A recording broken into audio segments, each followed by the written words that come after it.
Mother truckers, comment down below. Let me know a time where you couldn't stop and you had to run that red light.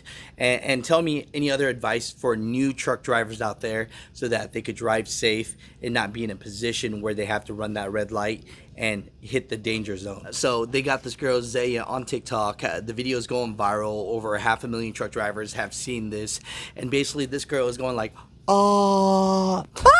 So like, let me replay that. She goes like, oh, like a truck can't stop, goes through a red light, and she's basically pointing out, looking like there was a cop on the side of the intersection, like, pull this guy over. Oh! Ah! Ah!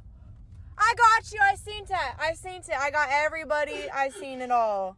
I'm a witness. I want to let all the four-wheelers, I want to let all the people that are not truck drivers out there know that trucks cannot stop on a dime. It's happened to a lot of us. It sucks, but we got over 80,000 pounds in the back. That's a big ass booty. And when I say that, it's hard to stop. It takes a couple football fields. And at times, even myself, driving a truck, we're trying to gauge when it's going to turn red, and we can't. And at times, it's more safe to run that red light than to try and brake check and stop.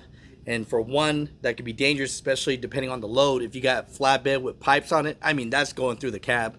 If not, then, I mean, you can just swerve when you hit the brakes. You can flip over. I mean, there's so many things that can happen. The best thing to do is just put on your flashers, go through the red light. So, Zaya, I'm just letting you know, that truck driver did not mean to run that red light. He was actually trying to save everyone around him. And at times, yes, there are always bad eggs in every basket. But in this one, I just have to explain that to you. But thank you for letting the world know that the truck driver couldn't stop. We do appreciate you for that. So thank you very much.